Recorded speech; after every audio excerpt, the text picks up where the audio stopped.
ಭಾರತದಲ್ಲಿ ಮಕ್ಕಳ ಜನನ ತೂಕದ ಪ್ರಮಾಣವನ್ನ ನೋಡಿದ್ರೆ ಗಾಬರಿ ಆಗೋದಂತೂ ಗ್ಯಾರಂಟಿ.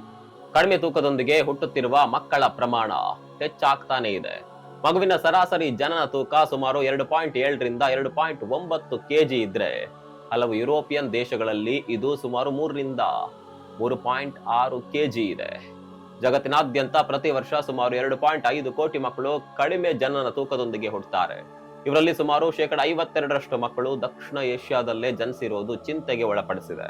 ಸ್ನೇಹಿತರ, ಹಾಗಾದ್ರೆ ಭಾರತದಲ್ಲಿ ಮಕ್ಕಳ ಜನನ ತೂಕ ಕಡಿಮೆ ಆಗಲು ಕಾರಣ ಏನು?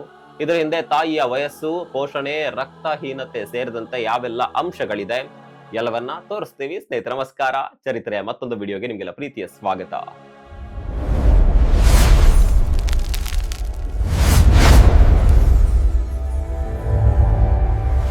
ಮಕ್ಕಳ ತೂಕದ ಬಗ್ಗೆ ಹಲವಾರು ಅಧ್ಯಯನಗಳು ನಡೆದಿವೆ.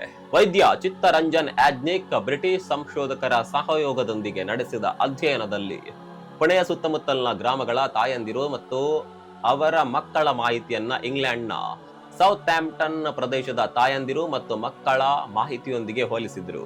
ಅದರ ಪ್ರಕಾರ ಭಾರತೀಯ ತಾಯಂದಿರ ಸರಾಸರಿ ವಯಸ್ಸು ಸುಮಾರು 21.4 ವರ್ಷ, ಸರಾಸರಿ ತೂಕ 44.6 ಕೆಜಿ, ಎತ್ತರ 1.52 ಮೀಟರ್. ಇದಕ್ಕೆ ಹೋಲಿಸಿದ್ರೆ ಸೌಥ್ಯಾಂಪ್ಟನ್ನ ತಾಯಂದಿರ ಸರಾಸರಿ ವಯಸ್ಸು 26.8 ವರ್ಷ, ತೂಕ 63.6 ಕೆಜಿ, ಎತ್ತರ 1.63 ಮೀಟರ್. ಅಂದ್ರೆ ತಾಯಂದಿರ ತೂಕದಲ್ಲೇ ಸುಮಾರು 19 ಕೆಜಿಯಷ್ಟು ವ್ಯತ್ಯಾಸವಿದೆ. ವಯಸ್ಸಿನಲ್ಲಿ ಸುಮಾರು 5 ವರ್ಷಗಳ ವ್ಯತ್ಯಾಸ. ಇದರ ಜೊತೆಗೆ ಮಕ್ಕಳ ಜನನ ತೂಕದಲ್ಲೂ ವ್ಯತ್ಯಾಸ ಕಂಡುಬಂತು. ಭಾರತೀಯ ತಾಯಂದಿರ ಮಕ್ಕಳ ಸರಾಸರಿ ಜನನ ತೂಕ ಸುಮಾರು 2.7 ಕೆಜಿ, ಸೌಥ್ಯಾಂಪ್ಟನ್ನ ತಾಯಂದಿರ ಮಕ್ಕಳ ಸರಾಸರಿ ತೂಕ ಸುಮಾರು 3.5 ಕೆಜಿ.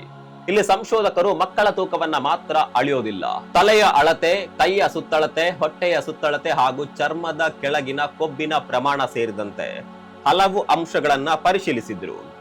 ಅದರಲ್ಲಿ ಕೆಲವು ಗಮನಾರ್ಹ ವ್ಯತ್ಯಾಸಗಳು ಕಂಡುಬಂತು. ಮೊದಲೇದು, ಭಾರತೀಯ ಮಕ್ಕಳಲ್ಲಿ ಹೆಚ್ಚು ವ್ಯತ್ಯಾಸ ಕಂಡು ಬಂದದ್ದು ಹೊಟ್ಟೆಯ ಸುತ್ತಳತೆ ಭ್ರೂಣದ ಒಳಾಂಗಗಳ ಬೆಳವಣಿಗೆಯ ಬಗ್ಗೆ ಕೆಲವು ಸೂಚನೆಗಳನ್ನ ನೀಡುತ್ತೆ. ಎರಡನೇದು, ಮೇಲ್ಮೈಯ ಸುತ್ತಳತೆಯಲ್ಲೂ ಗಮನಾರ್ಹ ವ್ಯತ್ಯಾಸ ಕಂಡುಬಂತು. ಇದು ದೇಹದಲ್ಲಿನ ಸ್ನಾಯುಗಳ ಬೆಳವಣಿಗೆಯ ಒಂದು ಸೂಚಕವಾಗಿದೆ. ಆದರೆ ಮೂರನೆಯ ಅಂಶ, ಚರ್ಮದ ಕೆಳಗಿನ ಕೊಬ್ಬಿನ ಪದರದಲ್ಲಿ ಕಂಡುಬಂದ ವ್ಯತ್ಯಾಸ. ಈ ಮೂರು ಅಂಶಗಳನ್ನ ಒಟ್ಟಿಗೆ ನೋಡಿದಾಗ ತಾಯಿಯ ದೇಹದಲ್ಲಿ ಪೋಷಕಾಂಶಗಳ ಕೊರತೆ ಇದ್ದಾಗ ಗರ್ಭದಲ್ಲಿರುವ ಭ್ರೂಣ ತನ್ನ ಬೆಳವಣಿಗೆಯ ರೀತಿಯನ್ನ ಬದಲಾಯಿಸಿಕೊಳ್ಳಬಹುದು ಅನ್ನುವ ಪರಿಕಲ್ಪನೆ ಇದೆ.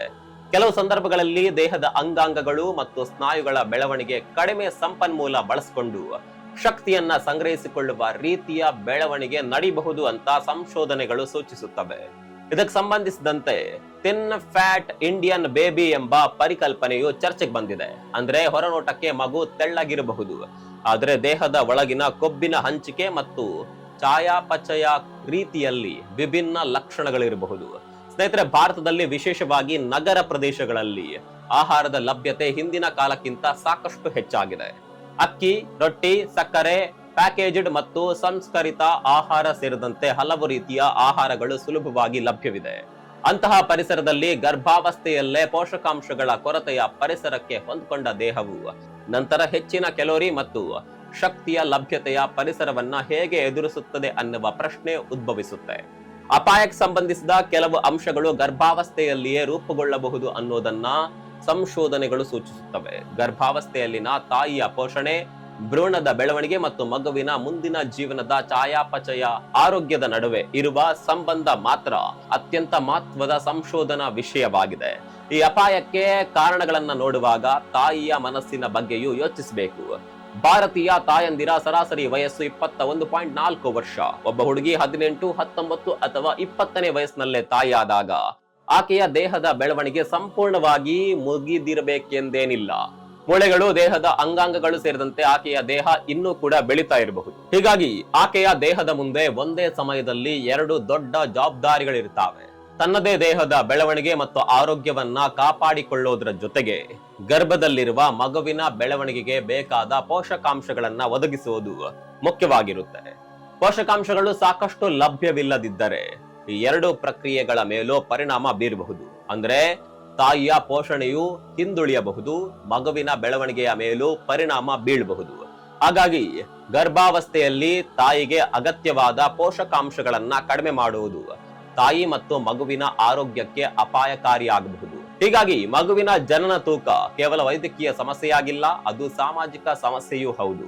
ಒಂದು ಕುಟುಂಬದಲ್ಲಿ ಮಹಿಳೆಯ ಸ್ಥಾನವೇನು, ಆಕೆಗೆ ಎಷ್ಟು ಮತ್ತು ಯಾವ ರೀತಿಯ ಆಹಾರ ಸಿಗುತ್ತದೆ, ಗರ್ಭಿಣಿಯಾಗಿದ್ದಾಗ ಆಕೆಯ ಆರೋಗ್ಯಕ್ಕೆ ಎಷ್ಟು ಆದ್ಯತೆ ಸಿಗುತ್ತೆ, ಈ ಪ್ರಶ್ನೆಗಳು ಕೂಡ ಮಗುವಿನ ಆರೋಗ್ಯದ ಮೇಲೆ ಪರಿಣಾಮ ಬೀರುತ್ತದೆ. ಕಡಿಮೆ ತೂಕದೊಂದಿಗೆ ಹುಟ್ಟಿದ ಒಂದು ಹೆಣ್ಣು ಮಗು ಪೋಷಕಾಂಶಗಳ ಕೊರತೆಯಲ್ಲೇ ಬೆಳೆಯುತ್ತೆ. ಆಕೆಯ ದೈಹಿಕ ಬೆಳವಣಿಗೆಯ ಮೇಲೂ ಪರಿಣಾಮ ಬೀಳಬಹುದು. ಮುಂದೆ ಆಕೆ ಕಡಿಮೆ ವಯಸ್ಸಿನಲ್ಲೇ ಮದುವೆಯಾಗಿ ಗರ್ಭಿಣಿಯಾದರೆ ತನ್ನ ದೇಹಕ್ಕೆ ಬೇಕಾದ ಪೋಷಣೆಯ ಕೊರತೆಯೇ ಮುಂದುವರಿಯಬಹುದು. ಆಗ ಆಕೆಯ ಮಗುವು ಕಡಿಮೆ ಜನನ ತೂಕದೊಂದಿಗೆ ಹುಟ್ಟುವ ಅಪಾಯ ಎದುರಾಗಬಹುದು. ಅಂದ್ರೆ ಒಂದು ಪೀಳಿಗೆಯ ಪೋಷಣೆಯ ಕೊರತೆ ಮುಂದಿನ ಪೀಳಿಗೆಯ ಮೇಲೂ ಕೂಡ ಪರಿಣಾಮ ಬೀರುವ ಸಾಧ್ಯತೆ ಇದೆ. ಮಗು ಹೆಣ್ಣಾಗಿದ್ರೆ ಇದೇ ಚಕ್ರ ಮುಂದಿನ ಪೀಳಿಗೆಯಲ್ಲೂ ಮುಂದುವರಿಯಬಹುದು. ಹೀಗಾಗಿ ಈ ಚಕ್ರವನ್ನ ಒಂದು ಹಂತದಲ್ಲಾದ್ರೂ ಮುರಿಯದಿದ್ದರೆ ಮುಂದಿನ ಪೀಳಿಗೆಯ ಆರೋಗ್ಯವನ್ನ ಸುಧಾರಿಸುವುದು ಕಷ್ಟ. ಸ್ನೇಹಿತರೆ, ಇದರ ಜೊತೆಗೆ ಗರ್ಭಾವಸ್ಥೆಯಲ್ಲಿನ ರಕ್ತಹೀನತೆ ಕೂಡ ಗಂಭೀರ ಸಮಸ್ಯೆಯಾಗಿದೆ. ಕೆಲವು ಅಧ್ಯಯನಗಳ ಪ್ರಕಾರ ಗರ್ಭಾವಸ್ಥೆಯಲ್ಲಿ ರಕ್ತಹೀನತೆ ಹೊಂದಿರುವ ಗರ್ಭದಲ್ಲೇ ಮಗುವಿನ ಮರಣದ ಅಪಾಯ ಸುಮಾರು 1.4 ಪಟ್ಟು, ನವಜಾತ ಶಿಶು ಮರಣದ ಅಪಾಯ ಸುಮಾರು 1.7 ಪಟ್ಟು ಮತ್ತು ಕಡಿಮೆ ಜನನ ತೂಕದ ಮಗುವಿನ ಅಪಾಯ ಸುಮಾರು 1.3 ಪಟ್ಟು ಹೆಚ್ಚಾಗಬಹುದು. ಆದರೆ ಕಳೆದ 2 ದಶಕಗಳಲ್ಲಿ ಭಾರತ ಸಾಧಿಸಿರುವ ಪ್ರಮುಖ ಪ್ರಗತಿಗಳಲ್ಲಿ ಆಸ್ಪತ್ರೆ ಅಥವಾ ಆರೋಗ್ಯ ಸಂಸ್ಥೆಯಲ್ಲಿ ಹೆರಿಗೆ ನಡೆಯುವ ಪ್ರಮಾಣದ ಹೆಚ್ಚಳವಾಗಿದೆ. ಒಂದು ಕಾಲದಲ್ಲಿ ಬಹುತೇಕ ಹೆರಿಗೆಗಳು ಮನೆಯಲ್ಲಿ ತರಬೇತಿ ಪಡೆದ ಆರೋಗ್ಯ ಸಿಬ್ಬಂದಿಯ ನೆರವಿಲ್ಲದೆ ನಡೀತಾ ಇದ್ವು. ಇಂದು ದೇಶದಲ್ಲಿ ಸುಮಾರು 89% ಹೆರಿಗೆಗಳು ಆರೋಗ್ಯ ಸಂಸ್ಥೆಗಳಲ್ಲಿ ನಡೆಯುತ್ತವೆ ಎಂದು ಅಂಕಿ ಅಂಶಗಳು ಸೂಚಿಸುತ್ತವೆ. ಕಿಶೋರಿಯರ ತಾಯಂದಿರಲ್ಲಿಯೂ ಸಂಸ್ಥೆಯಲ್ಲಿನ ಹೆರಿಗೆ ಪ್ರಮಾಣ ಸುಮಾರು 84.7 ರಿಂದ 90.6% ಏರಿಕೆಯಾಗಿದೆ. ಆಶಾ ಕಾರ್ಯಕರ್ತೆಯರು ಗರ್ಭಿಣಿಯರನ್ನ ಗುರುತಿಸೋದು, ನೋಂದಾಯಿಸೋದು, ಆರೋಗ್ಯ ತಪಾಸಣೆಗಳಿಗೆ ಕರೆತರುವುದು ಮತ್ತು ಅಗತ್ಯವಿದ್ದಾಗ ಆಸ್ಪತ್ರೆಗೆ ತಲುಪಿಸುವ ಕೆಲಸದಲ್ಲಿ ಪ್ರಮುಖ ಪಾತ್ರ ವಹಿಸಿದ್ದಾರೆ. ಇದರ ಜೊತೆಗೆ ಜನನ ಸುರಕ್ಷಾ ಯೋಜನೆಯಂತಹ ಕಾರ್ಯಕ್ರಮಗಳ ಮೂಲಕ ಆಸ್ಪತ್ರೆಯಲ್ಲಿ ಹೆರಿಗೆ ಮಾಡಿಸಿಕೊಳ್ಳಲು ಆರ್ಥಿಕ ಪ್ರೋತ್ಸಾಹವು ನೀಡಲಾಗಿದೆ. ಗರ್ಭಾವಸ್ಥೆಯಲ್ಲಿ ಕನಿಷ್ಠ 4 ಬಾರಿ ಆರೋಗ್ಯ ತಪಾಸಣೆ ಮಾಡಿಸಿಕೊಂಡ ಮಹಿಳೆಯರ ಪ್ರಮಾಣವು ಏರಿಕೆಯಾಗಿದೆ. ಅದೇ ಸಮಯದಲ್ಲಿ ಗರ್ಭಾವಸ್ಥೆಯಲ್ಲಿ ಒಂದೇ ಒಂದು ತಪಾಸಣೆಯನ್ನ ಕೂಡ ಮಾಡಿಸಿಕೊಳ್ಳದ ಮಹಿಳೆಯರ ಪ್ರಮಾಣ 17 ರಿಂದ ಸುಮಾರು 6%ಗೆ ಇಳಿದಿದೆ. ತಾಯಿ ಮತ್ತು ಮಗುವಿನ ಆರೋಗ್ಯವನ್ನ ಸುಧಾರಿಸುವಲ್ಲಿ ಪ್ರಸವ ಪೂರ್ವ ಆರೈಕೆ ಪ್ರಮುಖ ಪಾತ್ರ ವಹಿಸುತ್ತೆ. ಇದೇ ಅವಧಿಯಲ್ಲಿ ಭಾರತದಲ್ಲಿ ಮಾತೃ ಮತ್ತು ಶಿಶು ಮರಣ ಪ್ರಮಾಣಗಳಲ್ಲೂ ಗಣನೀಯ ಇಳಿಕೆ ಕಂಡು ಬಂದಿದೆ. ಸ್ನೇಹಿತರೆ, ಬಹು ದೊಡ್ಡ ಅಪಾಯ ಅಂದ್ರೆ ಎನಿಮಿಯಾ ಪ್ರಮಾಣ ಕಡಿಮೆ ಆಗ್ಬೇಕಾದಷ್ಟು ಕಡಿಮೆ ಆಗಿಲ್ಲ. ಗರ್ಭಿಣಿಯೊಬ್ಬಳನ್ನ ಹೆರಿಗೆ ದಿನ ಆಸ್ಪತ್ರೆಗೆ ಕರೆದುಕೊಂಡು ಹೋಗೋದ್ರಿಂದ ಮಾತ್ರ ಆಕೆಯ 9 ತಿಂಗಳ ಪೋಷಕಾಂಶದ ಕೊರತೆಯನ್ನ ಸರಿಪಡಿಸಲು ಸಾಧ್ಯವಿಲ್ಲ. ಮಗುವಿನ ಬೆಳವಣಿಗೆ ಕೇವಲ ಹೆರಿಗೆ ನಡೆಯುವ ದಿನದಿಂದ ನಿರ್ಧಾರವಾಗುವುದಿಲ್ಲ. ಗರ್ಭಾವಸ್ಥೆಯ ಸುಮಾರು 270 ದಿನಗಳ ಅವಧಿಯಲ್ಲಿ ತಾಯಿ ಪಡೆಯುವ ಪೋಷಣೆಯೂ ಕೂಡ ಅತ್ಯಂತ ಮುಖ್ಯ. ಸುಮಾರು 78% ಮಹಿಳೆಯರು ಗರ್ಭಾವಸ್ಥೆಯಲ್ಲಿ ಐರನ್ ಮಾತ್ರೆಗಳನ್ನ ಸೇವಿಸಿರೋದಾಗಿ ವರದಿಯಾಗಿದೆ. ಅಂದ್ರೆ ಸುಮಾರು 5 ಮಹಿಳೆಯರಲ್ಲಿ ಒಬ್ಬರಿಗೆ ಈ ಪೂರಕವು ಸಿಗದಿರುವ ಅಥವಾ ಸೇವಿಸದಿರುವ ಪರಿಸ್ಥಿತಿ ಇದೆ. ಗ್ರಾಮೀಣ ಪ್ರದೇಶಗಳಲ್ಲಿ ಕಡಿಮೆ ಜನನ ತೂಕದ ಮಕ್ಕಳ ಪ್ರಮಾಣ ನಗರ ಪ್ರದೇಶಗಳಿಗಿಂತ ಹೆಚ್ಚಾಗಿರೋದು ಗಮನಾರ್ಹ. ಭಾರತದ ಗ್ರಾಮೀಣ ಆರೋಗ್ಯ ವ್ಯವಸ್ಥೆ ಬಹುಮಟ್ಟಿಗೆ ಸಬ್ ಸೆಂಟರ್, PHC ಮತ್ತು CHC ಗಳ ಮೇಲೆ ಅವಲಂಬಿತವಾಗಿದೆ. ಸ್ನೇಹಿತರೆ, ಈ ಸಮಸ್ಯೆಯನ್ನ ಎದುರಿಸಲು ಸರ್ಕಾರವು ಕೂಡ ಹಲವು ಕಾರ್ಯಕ್ರಮಗಳನ್ನ ಜಾರಿಗೆ ತಂದಿದೆ. ಎನಿಮಿಯಾ ಮುಕ್ತ ಭಾರತ ಅಭಿಯಾನವನ್ನ 2018 ರಿಂದ 19ರಲ್ಲಿ ಆರಂಭಿಸಲಾಗಿದೆ. ಪೋಷಣೆಯ ಕುರಿತು ಜಾಗೃತಿ ಮೂಡಿಸಲು ಪೋಷಣ್ ಅಭಿಯಾನದಂತಹ ಕಾರ್ಯಕ್ರಮಗಳನ್ನ ಜಾರಿಗೆ ತರಲಾಗಿದೆ. ಪ್ರಧಾನಮಂತ್ರಿ ಮಾತೃ ವಂದನಾ ಯೋಜನೆ ಮೂಲಕ ಅರ್ಹ ಗರ್ಭಿಣಿ ಮತ್ತು ಬಾಣಂತಿಯರಿಗೆ ಆರ್ಥಿಕ ನೆರವು ನೀಡುವ ವ್ಯವಸ್ಥೆಯೂ ಇದೆ.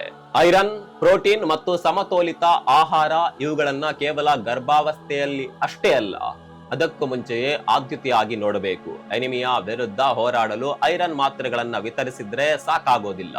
ಮಹಿಳೆಯರಿಗೆ ಮಾತ್ರೆಗಳು ನಿಜವಾಗಿಯೂ ತಲುಪ್ತಾ ಇದೆಯೇ, ಅವುಗಳನ್ನ ನಿಯಮಿತವಾಗಿ ಸೇವಿಸ್ತಾ ಇದ್ದಾರೆಯೇ, ಇವೆಲ್ಲವನ್ನ ಖಚಿತಪಡಿಸಿಕೊಳ್ಳಬೇಕು. ಸ್ನೇಹಿತರೆ, ತಾಯಿ ಮಗುವಿನ ಆರೋಗ್ಯ ಹಾಗೂ ಮಕ್ಕಳ ತೂಕದ ಪ್ರಮಾಣ ಸಮತೋಲನಕ್ಕೆ ನಿಮ್ಮ ಸಲಹೆಗಳೇನು? ತಪ್ಪದೆ ಕಮೆಂಟ್ ಮಾಡಿ. ಮತ್ತೊಂದು ವಿಡಿಯೋ ಸಿಗೋಣ. ಅಲ್ಲಿವರೆಗೂ ನಮಸ್ಕಾರ.